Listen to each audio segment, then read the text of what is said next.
Integrative Health Convention 2018 online interviews.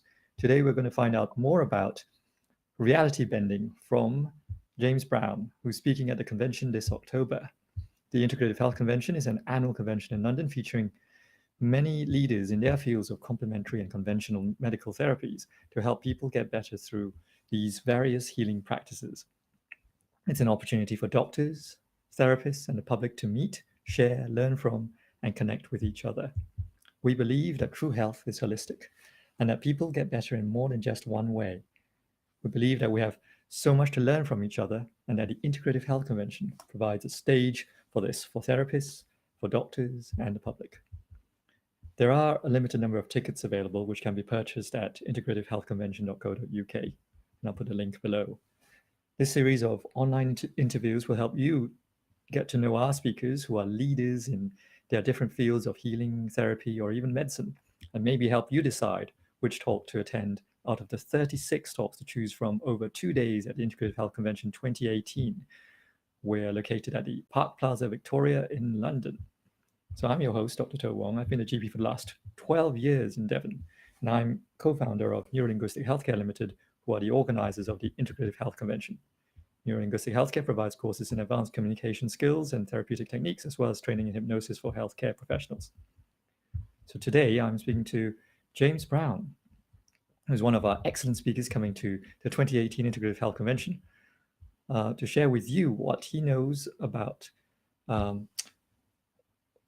healing and health, and to tell us a bit more about who he is and what he does and what to expect from his talk at the convention.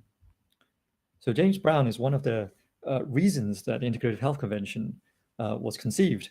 He did a talk with the TED MedX Imperial College, which is, if you can find out, I'll put a link below for you on YouTube. And he talked and did amazing things with medical students and the medical profession, showing that complementary medicine or alternative healing can cross boundaries.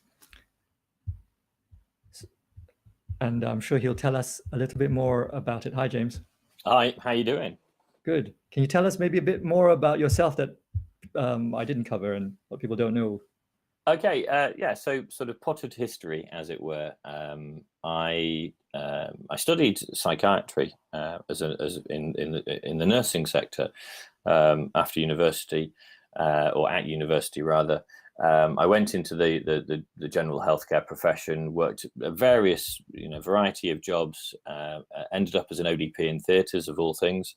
But along the way, I became fascinated with sort of deception and dishonesty, deception, the way that we communicate and the way that we deceive ourselves with information. And part of the process of my learning got me involved in magic, of all things. Long story short, I left the medical profession entirely to pursue a career as a magician, a performing magician, doing close-up magic and stage magic, but very much aimed at misdirection, the psychology of attention management and how we view the world. As a result of that, I became a theatrical pickpocket, and I also became a hypnotist eventually. And then that kind of became the real passion that sort of underpinned a lot of what I did. So nowadays I lecture, I perform, I talk about what we refer to as reality bending, which is kind of the whole thing, bundled together. It's how it's an understanding of how reality is our subjective experience and how it can be altered and manipulated and changed by ourselves and by other people around us for both good and bad reasons. I've always stayed connected with sort of the medical roots, if you like. I've always been deeply interested in human beings and how they work. So right now, I think, in a nutshell, what I'm particularly passionate about is helping people to achieve, elite levels of confidence for all sorts of reasons, for their business, for their lives.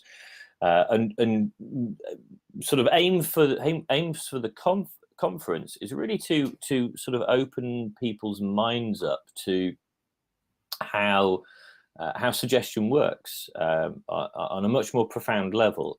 I think sometimes, when we sort of veer into sort of specific research areas, we kind of forget the day-to-day effect that suggestion has, the real power of belief ultimately, and how as human beings, belief affects everything. We love to think that we are rational, logical creatures, but we're just not. We are totally at the whim and the will of our belief systems, our emotional experiences, and they are all frighteningly easy to manipulate. So I'm going to be demonstrating a variety of ways that this happens, and hopefully kind of challenging some people as well. I'm going to be saying some things about hypnosis, about suggestion, about belief that people might not like, or at least it's going to challenge conventional thinking. But I'm going to prove it. I'm going to prove it on stage, right in front of people, and I'm going to be proving it with difficult subjects as well. This won't be a standard suggestion hypnosis demonstration where we find the best person in the room and show that it works. I'll be doing exactly the opposite. I'll be inviting the non-believers up and showing how that makes no difference whatsoever. So there we go. Sounds like it's going to be fascinating. And I've seen James give talks and lecture, and he's absolutely fascinating as an entertainer as well, from all his years of practice as a magician. So James, having thought about the Integrative Health Convention, where the audience will be made up of doctors, therapists, and the public, where do you see reality bending fitting in with integrative health or holistic health? Well, I think one of the benefits that that people like me who study deception, the psychology of deception, magicians, hypnotists, pickpockets. When I say hypnotists, I mean the performers as opposed to the therapists. One of the benefits that we have is that we look at things in a very different way. Particularly as a magician, I view reality in a very different way to the majority of people. I'm always looking for the hack, if you like. I'm sort of, I'm looking beyond the illusion. My brain has been trained over 20 odd years now of doing this to see the illusion that's in front of me. I won't say that I'm impossible to deceive, because of course I'm still just human, but I am equipped to see things slightly differently. So when it comes to therapy and therapeutic intervention, I'm interested to know what's going on and why it's working, and I'm less fooled by the fluff, by the obfuscation. I personally, I love placebo. I think placebo is one of the greatest things in medicine that we've ever discovered. Yet it's ironically also one of the things that we have paid little attention to, or certainly not enough attention to. I know there's been incredible work done. Irvin Kirsch particularly has done huge amounts of work on the subject of placebo, but it's not filtered down into the general understanding of the GP practitioners, the hospital practitioners, which I think is a real shame. It's still clouded in too much negative connotations, and one of the problems is that we see things like, and apologies for anybody who believes in it, but we see things like homeopathy. And because we look at it and we go, well, the evidence doesn't stack up, and actually it provably doesn't work on that level. It's just a placebo, and then we write the whole thing off and we go, oh, it's just a placebo. Well, actually, isn't that good? What think logically here. What would you rather do? Would you rather take a tablet which was 99.9% water, yet it fooled your brain into doing something quite miraculous and giving you the benefit of some level of healing, whether it was in pain control or even symptom relief? Or would you like to take a chemical that, while it does something actually to alter your body chemistry, has a list of side effects that, quite frankly, are hideous half the time? And I find it really interesting that we're not looking into the belief side of it and the placebo side of it as much as we do. And even when we do look at the placebo, we kind of sometimes miss, let me give you an example. Quite often when I perform hypnotic suggestion,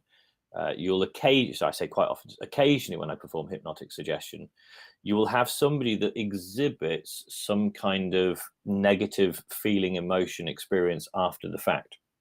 It only really ever happens when you use the sleep induction style, which I rarely do, but you'll have somebody maybe after a hypnosis, and I've seen it as in I've been at conventions where other people have hypnotized, and then after the fact, the person who was the hypnotee will come up and say, "Oh, I feel really funny," or "I feel dizzy," or "I'm shaky," or a whole list of symptoms and negative effects, abreactions, as we call them, from hypnosis. Now, I find it really fascinating that with as close to 100% success, I can entirely change how they feel with 3 handshakes. So there's zero medical evidence in the sense of, nothing's happening when I shake their hand. There's no, chemical reaction inside the body when I shake their hand. But purely because I understand how belief works and how to manipulate belief in somebody else, I can create the connection for them to feel better, to alter their physiological state completely in the time it takes to shake the hands 3 times. Now, why is this important for therapists, for medical practitioners? And the answer is really simple. You yourself as a GP, I don't know whether you actually have the actual data for this, but there must be a relatively high percentage of people who come into a clinic situation, into the clinic room, whose aches, pains, and ailments are really quite minor. Somebody comes in with a hurty elbow, and you've checked them over, and you think, "Oh, blimey neck, there's nothing here," but they're in a lot of pain, and you end up prescribing them paracetamol. Well, not prescribing them, but you say, "Just go and take some ibuprofen. Take some ibuprofen, the swelling will go down." Whether there was any bloody swelling there, you don't really know, but you're more likely or not just to say, "Take some ibuprofen, take some paracetamol, drink some more fluids, have a good night's sleep," kind of thing. But they're in the clinic for a good amount of time, and they come back again because obviously they go home and they take the paracetamol, and it may or may not work because it's too passive. Whereas the absolute truth is, with very, very little training, just with an understanding of the power of belief, you could create a incredibly powerful placebo moment for that patient right there, right then. They would experience the pain relief instantaneously, and you could include within that enough information and suggestion that they would come back if there was an actual problem, but they won't come back if it's just, you slept funny last night and you've got a hurty elbow. And I just think there's, I'm conflating this too much, I appreciate, but I just think there was so much that we could understand from how strong suggestion works on so many different levels. And I don't think that we tap the surface. But I get to do this. Every time I do a magic trick. Every time I perform a piece of magic to an adult, I am actively altering their experience of reality in a way that utterly defines logic and rational thinking. Utterly defies it. Yeah. Yet, no matter how logical and rational you are, I can still fool your brain totally, completely and utterly. I can fool your brain, and I can make you think and believe something has happened when it hasn't. So to me, the crossover to understanding how we can influence and alter people's minds on a therapeutic level become very interesting. And I would argue that, and what I will argue, is it's less about the actual technique of the therapy, and it's far more about the relationship that you have with the client, about the belief that they have in you, your confidence, which is why confidence is the biggest currency that I sell, if you like. And this might sound like a terribly egotistical thing to say, but it's not about ego at all. It really isn't. But I have very little technical training in hypnotherapy, but I reckon for a lot of problems, if you were to put me up against a hypnotherapist with a client and said, which one of you has more effect on helping their pain control or their phobia problem or their past experience pains, the answer would probably be me. Why? Because the other guy or girl would be focused on the technique, the right technique, the scripting, the technique, etc. Whereas actually my focus would be entirely on belief, would be entirely on creating the engagement and having that person be in no doubt whatsoever that their experience was right. So to me, it's about the engagement, about the belief, about the confidence.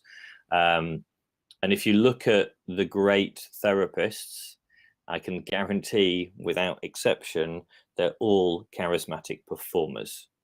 If you're honest about it, they're all charismatic performers. What they say is far less important as to how they say it. I was going to ask you about what you thought the key to healing and therapy in what you do, or interaction, and I think you've just answered that question. Some of it is simply down to attentiveness, being attentive, and for me, there's I mean, one of the greatest secrets of mind reading, of the creating the illusion that you can read minds, is simply paying attention. Paying more attention than anybody else gives you the power to read minds. And people kind of go, oh, it's about reading subtle cues and eye access cues and all this kind of thing. It's like, no, it's not as complicated as that. It's just by paying attention. It's by looking at the person and how they react to things and their emotional state. And people communicate enormously non-verbally, as we've always known. Yet we still pay little attention to that fact.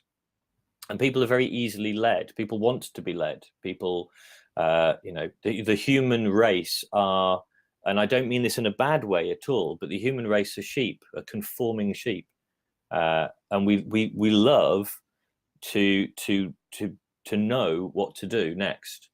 There are a few of us who are exceptions to that, of course, but generally speaking, most people like the security of knowing what to do next. And if you can give it to them, they'll thank you for it.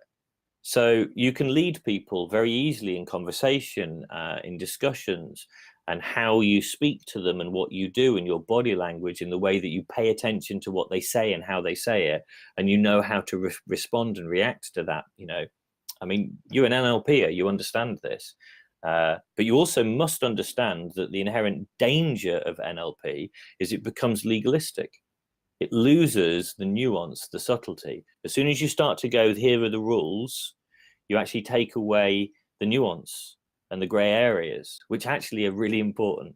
And it's being able to flow with people. And that's why listening and paying attention and being attentive is one of the greatest skills of any therapist at all, because it gives you the ability to fine tune, to tweak, to jazz in those moments, which is something that in my 40 years on this planet, and say 30 of those years being aware of general practitioners and going to the doctors occasionally for things, I'm also aware that GPs are not very good at that, because the time constraint is such a thing, that particularly now, more so than ever before, there is a real sense of time constraint. And I think there is a danger that the medical profession, GPs were the one area of the medical profession that seemed to have the connection to the real person, that it was more about the patient than it was about the diagnosis or the factory line of shifting people through hospital and through surgery. GPs were the connection to humanity. But unfortunately, because of our political realm, that is starting, I think, maybe I'm wrong, but I perceive that that's starting to shift away again, and that connection is being lost. And I think it's really important that in all therapy, we have to bring back this human connection element, that all therapy should come down to the word care. It's the caring professions, and you as a therapist should care, and you should be seen to care. You should be felt as caring, and this makes a difference. The skills of empathy, the skills of feeling. And I know none of us can actually empathize with anybody else, not in the true sense of the word, but you can absolutely create the feeling of empathy with other people. Absolutely. And then as a GP trainer, this is our aim. Our aim is to train all new GPs that connecting and care is the main concern. In fact, I spoke to a gentleman called Sir Dennis Pereira Gray, who is one of the big names in general practice from a long time ago.